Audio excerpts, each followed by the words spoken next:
Votre invité à présent dans la grande interview en direct sur Boursorama, c'est Thierry Le Hénaff, le PDG d'Arkema. Bonjour. Bonjour. Merci d'être là avec nous. On parlait justement du Bitcoin, je ne sais pas si vous avez écouté ou pas. Oui, j'ai suivi.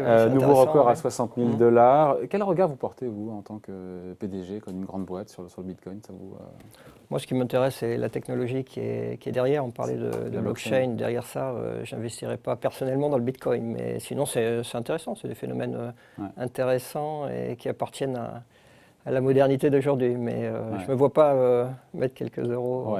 Mais même pour la boîte, quand on voit Elon Musk, qui met 1,5 milliard de trésorerie en dollars dans le Bitcoin, c'est un truc que vous ne feriez pas, ça, pour la trésorerie d'Arkema?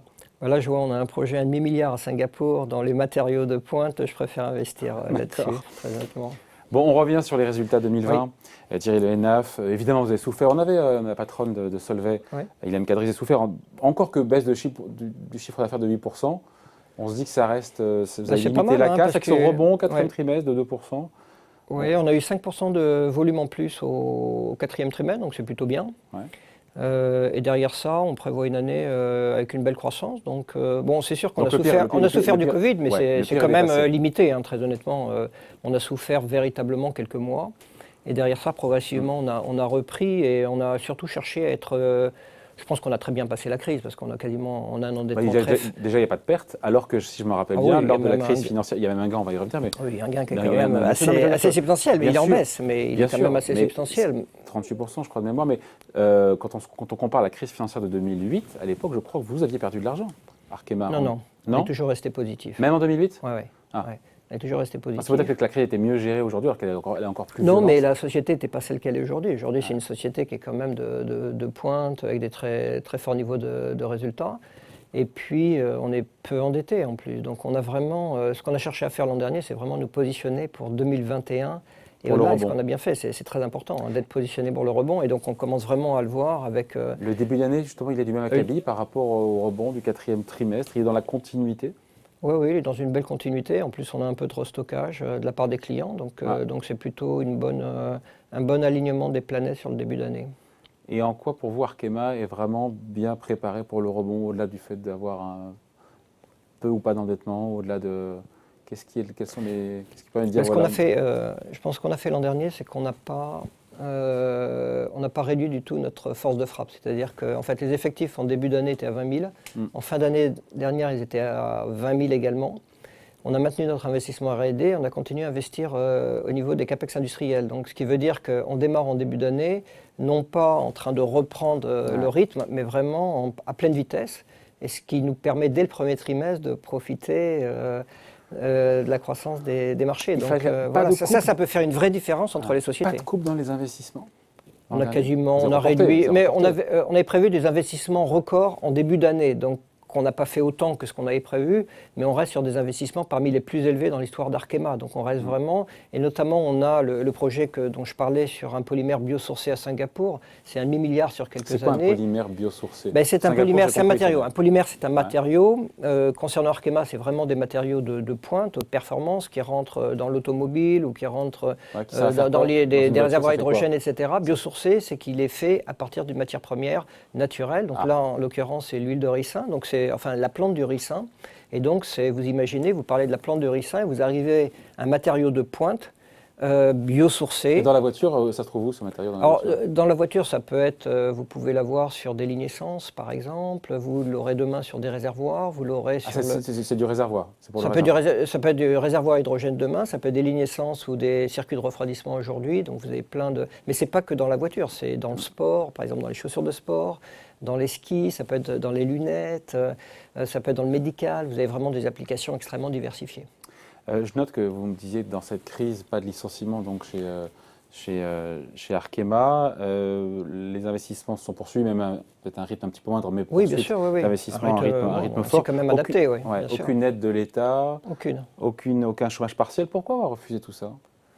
Parce qu'on a un projet d'indépendance forte et on n'en avait pas besoin. On préfère que d'autres en profitent. Enfin, je veux dire, c'est pas parce que l'État offre de l'aide qu'il faut l'utiliser. Donc pour nous, à partir du moment où on n'en a pas besoin, on voulait garder cette marge de manœuvre personnelle et qu'on a. Donc je pense que c'est plutôt une fierté pour l'ensemble des salariés. Sur le rebond du quatrième trimestre, Thierry Le Hénaff, sur ce rebond, il est dû notamment, je lisais, au secteur auto. C'est vrai. L'ensemble des pas secteurs. Seulement. Non, c'est pas seulement. C'est Je me vraiment suis dit, l'ensemble. bon, c'est un peu dangereux parce que pour le coup, l'auto qui a du mal en Europe en ce début d'année, je me suis dit, tiens. Oui, tout à fait. Non, c'est vraiment l'ensemble des secteurs. Déjà la construction qui s'est très bien comportée. Hein. Tout ce qui est efficacité énergétique, etc., marche très bien. Donc on en profite à plein avec notre filiale, par exemple Bostik, hein, qui est dans les adhésifs. Les adhésifs dans la construction, ça marche très très bien. Et puis vous avez l'ensemble des secteurs industriels. Vous avez également les batteries. Quand vous parlez d'auto, il y a auto et auto. C'est-à-dire il y a toute l'auto nouvelle et qui est, n'oubliez pas qu'on est mondial parce que vous parlez des statistiques d'auto, par exemple sur la France. Nous, on est vraiment, c'est 8% de notre chiffre d'affaires en France, on est mondiaux et donc on a une croissance sur les batteries qui est très très forte sur la fin de l'année dernière et sur ce début d'année. Donc c'est vraiment énormément d'applications, c'est ça qui fait la force de notre métier.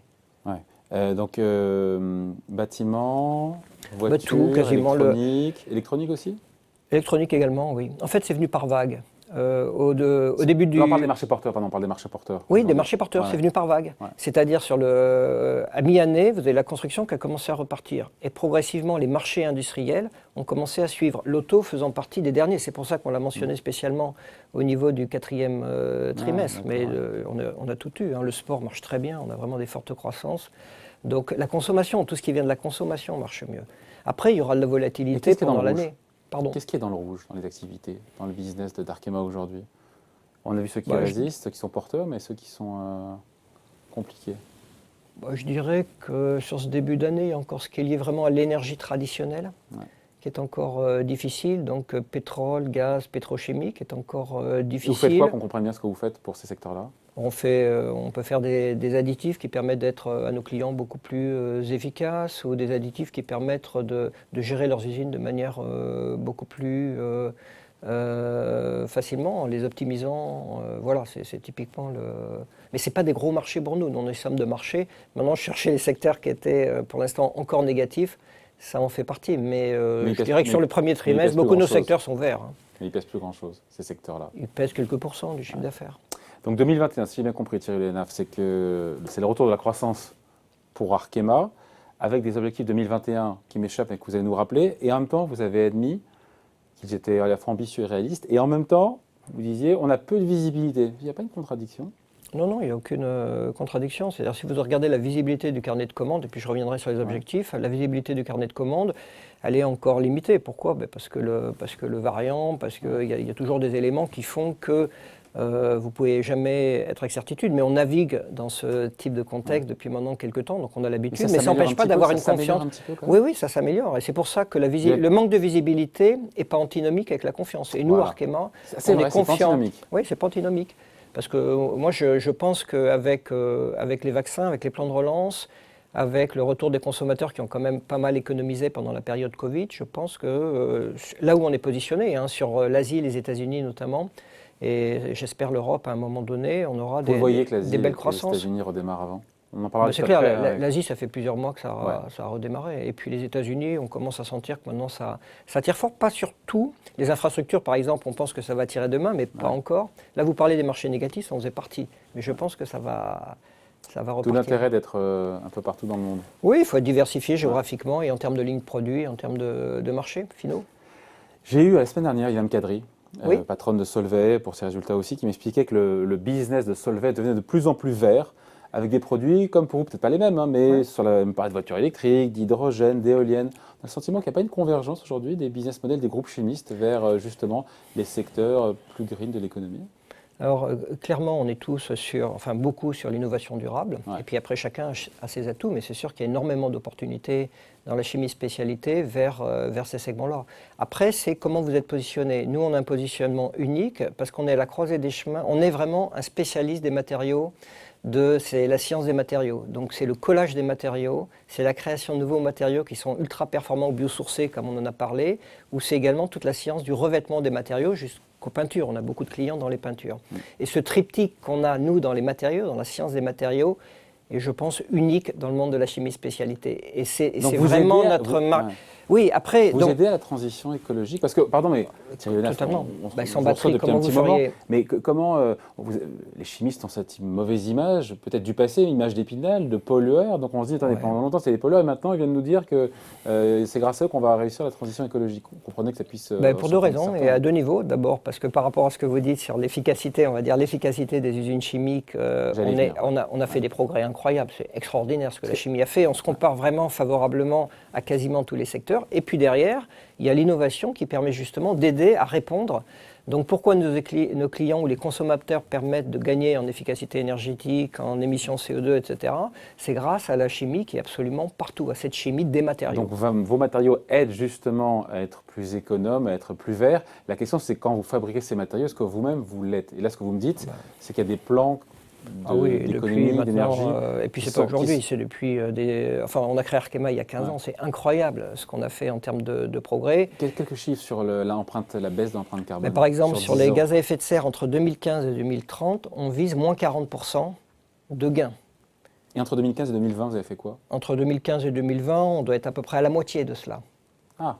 Donc oui, on avance vraiment tout pour battant. Et je pourrais prendre les émissions dans l'eau, les émissions dans l'air. C'est-à-dire, il n'y a pas que les gaz à effet de serre. Il y a vraiment toutes les composantes. Les sont beaucoup plus clean. Je ne dis pas qu'ils le sont en absolu. En tout cas, ils le sont beaucoup plus en relatif par rapport Si vous visitiez une usine chimique, vous seriez surpris par rapport à tout ce qui est fait. Et vous le voyez également. Et vous le voyez également au niveau de la sécurité au poste de travail.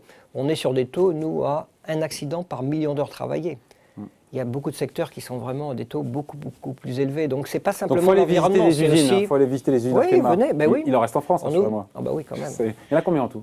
On a 145 usines et on en a un tiers en France. Et on a 70% de notre recherche en France.